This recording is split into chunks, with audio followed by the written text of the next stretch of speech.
Hey, thanks for making it to Veterans Info Tap. I'm glad you made it. I got some really exciting news for you on a piece of legislation that moved from the Senate to the House. It's passed everything, and now it's headed to the President's desk for a signature.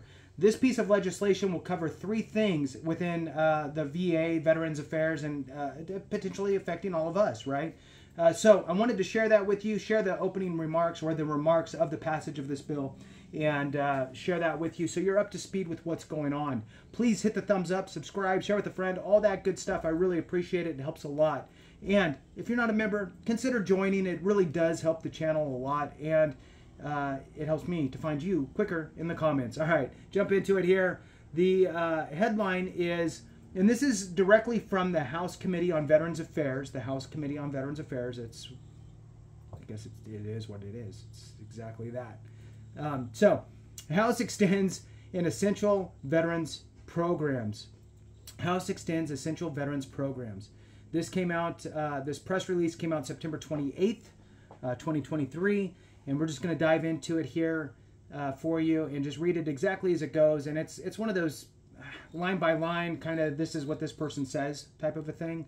But there's the little nuggets in there that we can pull out along the way. So, this week, House Committee on Veterans Affairs Chairman Mike Bost delivered the following remarks as prepared prior to passage of Senate Bill 2795 to amend Title 38 United States Code to extend and modify certain authorities and requirements relating to the Department of Veterans Affairs and for other purposes, which passed the House with bipartisan support on Wednesday and now heads to the President's desk to be signed into law.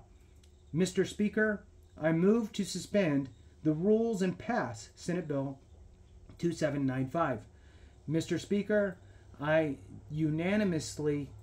ask unanimous consent that all members have 5 legislative days in which to revise and extend their remarks on Senate Bill 2795.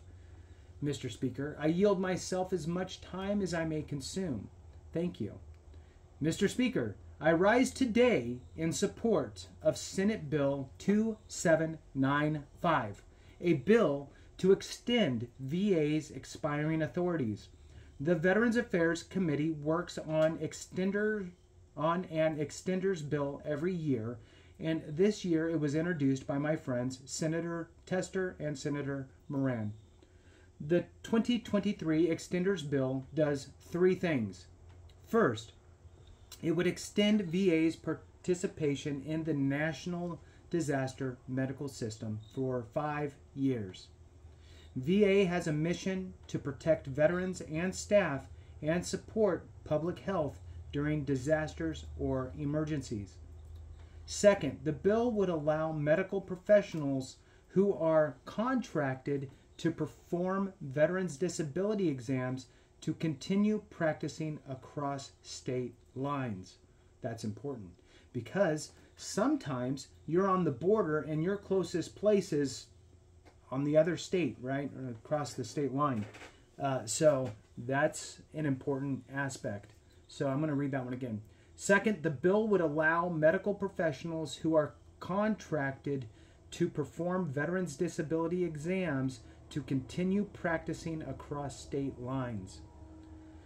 VA depends on contractors to perform most of the disability exams, and the contractors depend on this authority. This bill would continue the authority for 2 more years. Finally, the bill would continue protecting student veterans if their school closes or gets disapproved under the GI Bill.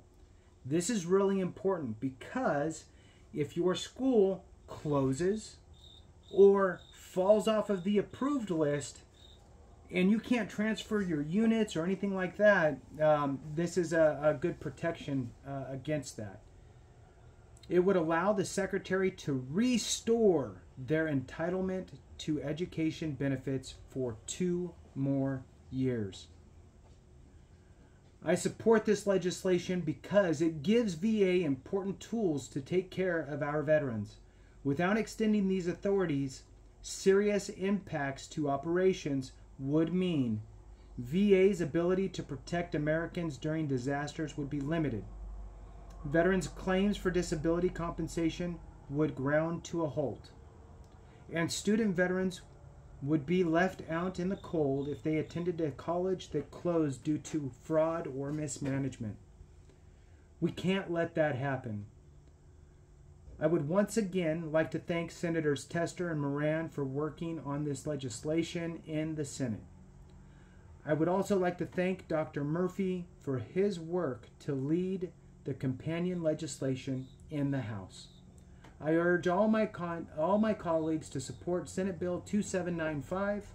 With that, Mr. Speaker, I reserve the balance of my time. And that concludes that press release. Just wanted to bring you up to speed that is headed to the President's desk to be signed into law. Thank you so much for watching. I appreciate you. Have a great one. And remember, if we don't take care of each other, something went wrong.